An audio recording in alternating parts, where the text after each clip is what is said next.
زندگی ایک دن کہتی ضرور ہے مجھے گزارا ہے، مجھے پہچانا بھی ہے۔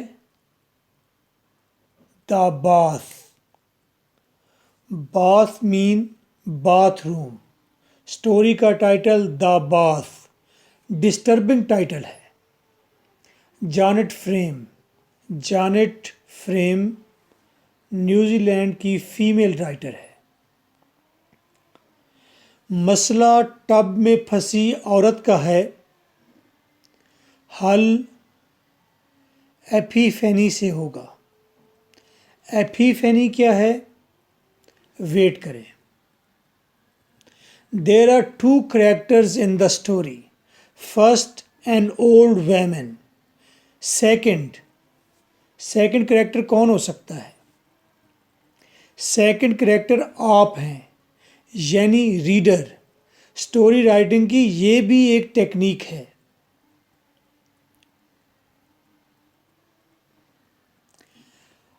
آپ کو اگر موقع ملے کہ آپ کسی کے ذہن میں باس چیئر بچھا کر بیٹھ جائیں اور اس دماغ میں آنے والے ہر چھوٹے بڑے خیال کو آبزرو کریں، کیسا لگے گا؟ دماغ میں خیالات کا ایک تماشا سا لگا ہوگا۔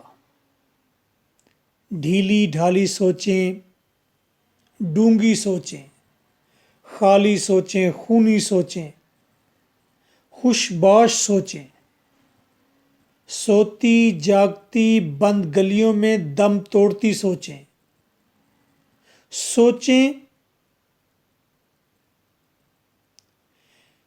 سوچوں کا ایک تماشا، اس تماشے کو کہتے ہیں ایپیفینی۔ The most important thing of the story is the process of the thoughts of an old woman. بوڑھی عورت کے دماغ پر وارد ہونے والی سوچیں۔ ایک سوچ ہوتی ہے جو ہم پوری کاٹ تراش کے ساتھ اپنی زبان سے باہر نکالتے ہیں۔ جب آپ خاموش ہوں، کوئی بھی خاموش ہو، اس کے ذہن پر مختلف کام کرتے ہوئے مختلف قسم کی سوچیں ابھرتی رہتی ہیں، فیوز ہوتی رہتی ہیں۔ ان سوچوں کو پڑھنا، ان سوچوں کی کہانی لکھنا، یہ ایپیفینی ٹیکنیک ہے۔ اللہ بخشے جیمز جوائس کو۔ اسٹوری کا ایٹماسفیئر انکمفرٹیبل ایٹماسفیئر ہے۔ رائٹر نے انکمفرٹیبل ایٹماسفیئر کریٹ کیا۔ کیوں؟ تاکہ ریڈر رسپانس کرے اور کوئی نیو ریئلائزیشن ہو سکے۔ کیسے؟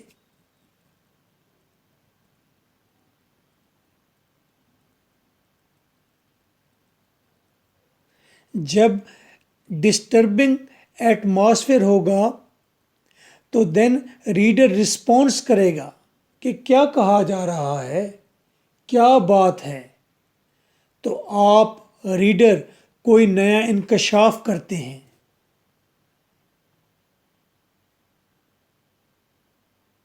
آپ سیانے سمجھدار سوچنے والے بن جاتے ہیں۔ بڑے رائٹر اپنے ریڈر کو بڑا مانتے ہیں، بڑا بناتے ہیں۔ چھوٹے رائٹر فوراً نصیحت پر اتر آتے ہیں۔ ممتاز مفتی پڑھا کریں، امرتا پریتم پڑھا کریں۔ اگر نصیحت کا بہت ہی شوق ہو تو پھر برٹرانڈ رسل پڑھا کریں۔ Many times story breaks time and space. Character گھر میں ہوتا ہے، اگلے ہی لمحے بات شروع ہو جاتی ہے گریو یارڈ میں بیٹھے کریکٹر کی۔ کریکٹر گریو یارڈ میں بیٹھا ہے تو گریو یارڈ میں بیٹھے بیٹھے ایک دم سے سٹوری شروع ہو جاتی ہے باتھ روم کے ٹب کے اندر۔ تو ہم کہتے ہیں یہ ٹائم اینڈ سپیس کی نفی ہے۔ ایونٹ سیکوینس میں اس لیے نہیں رکھے جاتے تاکہ ٹائم اینڈ سپیس کی نفی ہو، جیسے کہ انسان کے دماغ پر مختلف خیالات ایک ہی وقت میں آتے جاتے ہیں، ان کا کوئی سیکوینس نہیں ہوتا۔ آپ ایٹ دا سیم ٹائم اپنی شاپ کے اندر بیٹھے شاپ کے بارے میں سوچ رہے ہیں، ایٹ دا سیم ٹائم آپ اپنے فیوچر کے بارے میں سوچتے ہیں، بچوں کے، پیرنٹس کے، دوستوں کے، اسٹریٹ کے اور پچھلی گلی کے بارے میں اور ہمسائے کے بارے میں یا ہمسائی کے بارے میں سوچتے ہوں گے۔ تو مختلف خیالات آتے ہیں، تو اس میں ٹائم اینڈ اسپیس ہونا چاہیے نا، ایک خیال کو دوسرے خیال تک جانے تک جتنا وقت لگتا ہے انسان کو چل کر جائے اتنا ہی ٹائم ہونا چاہیے، لیکن خیالات رینڈملی آ رہے ہوتے ہیں مکس ہو کے۔ میں اس بحث میں نہیں جاؤں گا۔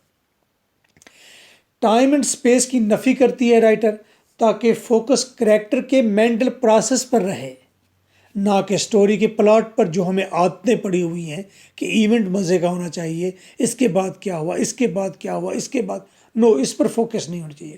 رائٹر کے دماغ پر کیا ہو رہا ہے، کیا خیالات آ رہے ہیں، اور ان خیالات کے ساتھ ریڈر کی اپنے انکشافات کیا ہیں۔ آپ ایونٹس کو مت کھوجیں، کریکٹر کی سوچیں کھوجیں، آپ کی اپنی سوچیں بھی نکھر کر سامنے آنے لگ جائیں گی۔ آسانی کے لیے I have divided a story into 3 portions, کیونکہ رینڈم ہے، سب مکسچر ہے۔ ٹریپ آف باتھ ٹب، جب کریکٹر باتھ ٹب کے اندر، باتھ روم میں موجود جو ٹب ہوتا ہے بڑا سارا جس میں لیٹ کر نہاتے ہیں، باتھ ٹب کے اندر جب کریکٹر تھا تو اس کے ذہن پر کیا سوچیں وارد ہو رہی تھیں۔ Second, routine life of house hold, جب وہ گھر کے کام کرتی ہے تو اس کے دماغ پر کیا سوچیں وارد ہوتی ہیں۔ تھرڈ، وزٹ آف گریو یارڈ، جب وہ اپنے ہسبینڈ کی قبر پر ہوتی ہے تو اس کے دماغ پر کیا سوچیں ہوتی ہیں۔ یہ سٹوری آسانی سے قابو آنے والی نہیں ہے، رجسٹر ساتھ رکھ لیں، ہلکا پھلکا کچھ نہ کچھ نوٹ کرتے رہیں۔ سٹوری سمجھنے میں تھوڑی مشکل ہے، لیکن اس کا ملٹی آنسر میں نے بہت ہی آسان بنا دیا ہے۔ سٹوری میں ایک 70 ایئرز اولڈ پور ویمن ہے، گھر میں اکیلی رہتی ہے، ہر ہسبینڈ جان ایڈورڈ مر چکا ہے۔ 5 اگست 1965 میں اس کی ڈیتھ ہوئی تھی جب ہم جنگ لڑ رہے تھے۔ She usually purchases flowers and visits her husband's grave. پھول خریدتی ہے اور اپنے ہسبینڈ کی گریو پر جاتی ہے اکثر۔ آج بھی وہ کچھ ایسا ہی کرنے کا ارادہ رکھتی ہے۔ ہر سال ہسبینڈ کی قبر کا سفر مشکل سے مشکل ہوتا جا رہا ہے۔ وہ فزیکلی تھک جاتی ہے، وہ مینٹلی تھک جاتی ہے۔ میں نے الگ الگ کر کے بات کہی ہے، آپ نے فوکس بنانا ہے۔ وہ فزیکلی تھک جاتی ہے، وہ مینٹلی تھک جاتی ہے۔ گریو یارڈ جانے کی تیاری شروع کرتی ہے، کھانا بناتی ہے، ریڈیو سنتی ہے۔ ریڈیو نیوز کا اس پر کوئی اثر نہیں ہوتا کیونکہ باہر کی دنیا سے وہ تقریباً کٹ آف ہے۔ تھوڑا سا سوتی ہے، نہانے سے پہلے تھوڑی دیر رکتی ہے تاکہ اس نے جو چائے پی ہے، ٹی، وہ ڈائجسٹ ہو جائے، یعنی کہ کیئر کرتی ہے اپنی۔ وہ باتھ روم میں باتھ ٹب میں لیٹ کر نہانے والی ہے۔ اس کے وچار ایسے ہیں: ہسبینڈ کی قبر پر جانا، باتھ لے کر جانا ضروری ہے، اچھا ہے۔ گریو یارڈ جانا ہو، چرچ جانا ہو، ڈاکٹر یا ریلیٹیو کے پاس جانا ہو تو نہا کے جانا چاہیے۔ یہ ایک قسم کی دوسرے کو رسپیکٹ ہوتی ہے۔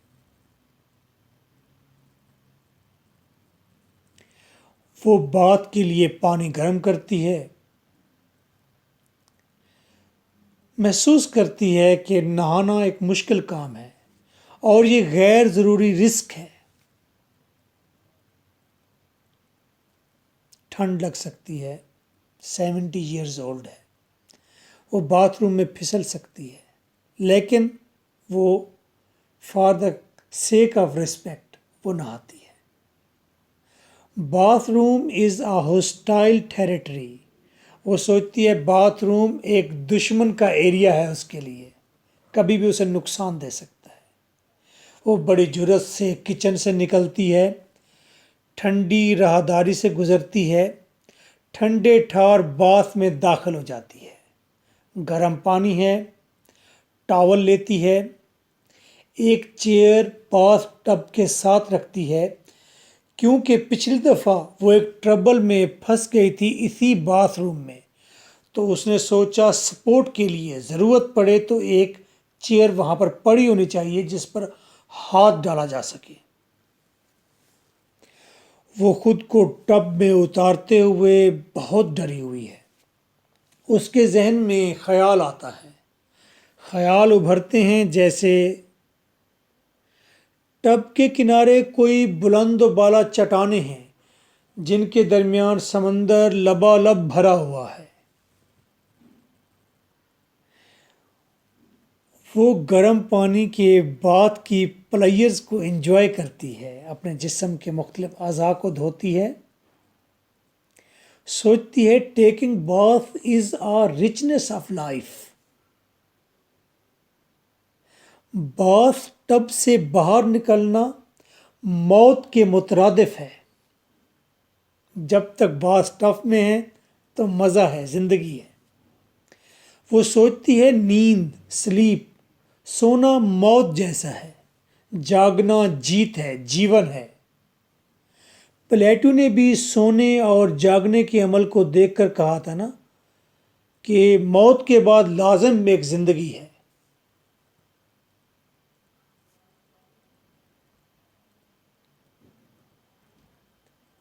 میں نے اس لیے اسپیس دیے تاکہ آپ سوچ سکیں۔ مجھے معلوم ہے آپ نے کیا سوچا ہوگا۔ اگر آپ سوچنے والے ہیں تو سوچ رہے ہیں تو کھوج بھی کریں گے۔ سوچتی ہے اے کاش میں سو جاؤں، یہیں ٹب میں سو جاؤں، آنکھ کھلے تو میں بیڈ پر ہوں، اور اپنے بیڈ پر نائٹ گاؤن بھی میں نے پہنا ہوا ہو۔ مینز شی از ٹو مچ ٹائرڈ فزیکلی، بہت ویک ہے، سوپ رکھتی ہے، جسم کو حرکت دیتی ہے تو جسم میں طاقت ہی نہیں ہے۔ اسے محسوس ہوتا ہے جیسے وہ پانی میں ڈوب رہی ہے، پانی میں ایسے ڈوب رہی ہے جیسے وہ زمین میں ڈوب رہی ہو۔ اٹھنے کی کوشش کرتی ہے، بار بار کوشش کرتی ہے، بار بار ناکام ہوتی ہے، نیلز ٹب والز پر گاڑتی ہے، سکریچ سپلیشز، پانی میں ہاتھ مارتی ہے، چیختی چلاتی ہے، کوئی مدد کو نہ آیا۔ سوچ ابھرتی ہے وہ ٹب میں نہیں، کوئی کفن میں ہو جیسے، انڈر دا ارتھ، زمین کے نیچے، اور اس کے اوپر سے دنا دن ویل گزر رہے ہیں، زوں زوں زوں۔ اس کے جسم نے اسے بیٹرائے کیا، دھوکہ دیا ہے۔ سوچتی ہے باڈی از این اینیمی، سوچتی ہے جسم ایک دشمن ہے۔ Body is not in control of civil اور مائنڈ، میرا جسم میرے ذہن اور میری روح کے قابو میں نہیں ہے، میرا حکم نہیں مان رہا۔ اس نے ایک بار پھر سٹرگل کی، وہ ٹب سے باہر آ گئی، تھکی ہاری بیڈ پر دراز ہے، سوچتی ہے اچھا ہوتا ایک ہی دفعہ میں مر ہی جاتی۔ سلیپس، سو جاتی ہے۔ اس کے گھر کی روٹین اور روٹین میں اس کے ذہن پر وارد ہونے والی سوچیں، ایپیفینی۔ روٹین اس کی سٹارٹ ہوتی ہے کہ وہ سپون فوک وہ کہاں ہے، اور اس کے بعد پھر سوچوں کی خیالات کی ایک ریلی سٹارٹ ہو جاتی ہے، اور رات گئے تک اس میں میل، ٹی، ڈریسنگ، ریڈیو، یہ سب کرتے ہوئے سوچتے ہوئے بیڈ پر خوابوں میں سوچیں ختم ہوتی ہیں۔ سوچتی ہے گھر میں اسکائی بلو نیلا جانور نرم گرم سمندر جیسا لگتا ہے، پھول تو ڈھول لگتے ہیں، ہر کوئی پسند کا اپنے خواب کا ڈھول بجاتا رہتا ہے، باتھ بھی قبر جیسا ہے، اولڈ ہے، یلو ہے، فراسٹ وائٹ کیوں نہیں ہے، چٹا مقدس سفید کیوں نہیں ہے،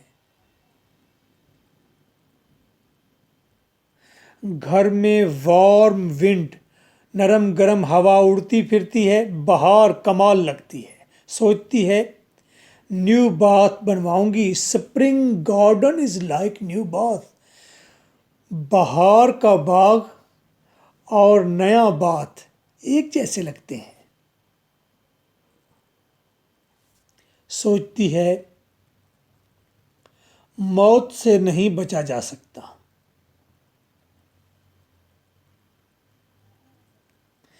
موت باتھ ٹب کی طرح کا ایک شکنجہ ہے، ٹوٹل ڈسٹرکشن ہے، یہ اس کے گھر کی روٹین ہے۔ اب وہ گریو یارڈ جا رہی ہے، شی وزٹس ہر ہسبینڈس گریو، گریو یارڈ کے پاس وہ محسوس کرتی ہے سیز پیسفل ساؤنڈ، ساتھ سمندر ہے اور اس کی پرسکون آواز آ رہی ہے، دا ونڈ ان فر ٹریز، کھجور کی طرح کے پام ٹریز ہیں اور ان کے اندر سے ہوا اڑتی پھرتی ہے، اس تک پہنچتی ہے، وہ پھول لیے ہوئے ہے، اپنے ہسبینڈ کی قبر پر رکھتی ہے، اس کے ذہن پر سوچ ابھر آتی ہے، وہ ہسبینڈ کی گریو کے گرد سپرنگ گارڈن بنوائے گی، سوچتی ہے کہ گریو کی ٹوٹ پھوٹ کے خلاف گریو نے اچھی ریزسٹنس کی ہے، ہسبینڈ کی قبر نے، اس ماربل نے اچھا ٹوٹ پھوٹ کو گلان سڑان کو رسپونڈ کیا ہے، ریزسٹ کیا ہے، یعنی کہ ابھی قبر مضبوط ہے، آپ پچھلی بات کو اگنور نہیں کر سکتے، ٹوٹ پھوٹ کے خلاف اچھی ریزسٹنس کی ہے قبر نے۔ She visits her wealthy parents grave nearby, ساتھ ہی اس کے پیرنٹس کی گریوز بھی موجود ہیں، وہ ان قبروں پر جاتی ہے تو اس کے پاس پیرنٹس کے لیے پھول نہیں ہے، آپ کو کچھ انکشاف ہو رہا ہوگا، کچھ چیزیں اندازہ ہو رہی ہوں گی، آپ کے ذہن پر کچھ سوچیں جرمینیٹ ہو رہی ہوں گی، ہسبینڈ کی قبر پر جانے کے لیے اہتمام ہے، پھول ہے، پیرنٹس کی قبر پر جاتی ہے تو پھول نہیں ہے، لائف ماربل ایج پر بیٹھی رہتی ہے، سوچیں آتی رہتی ہیں، مرنے کے بعد اگر جی اٹھنا ہے تو وہ جی اٹھنے والی زندگی اس زندگی سے زیادہ بدتر بھی تو ہو سکتی ہے، وہ گریو یارڈ میں بیٹھی بہت تھکی ہوئی ہے، اتنی تھکی ہوئی ہے کہ وہ اپنے گھر نہیں جانا چاہتی ہے انہی گریوز کے بیچوں بیچ نرم نرم سرسبز گھاس پر لیٹ جائے، سو جائے، مر جائے، پرسکون جنگل کی ہوا، جنت سا سما ہے، وہ یہیں ابھی مر جائے، آپ ابھی جاگ جائیں، سٹوری اینڈ ہو گئی ہے۔ سٹوری کا کنکلوژن رائٹر یہ کہنا چاہتی ہے، لائف از اے ہارر، زندگی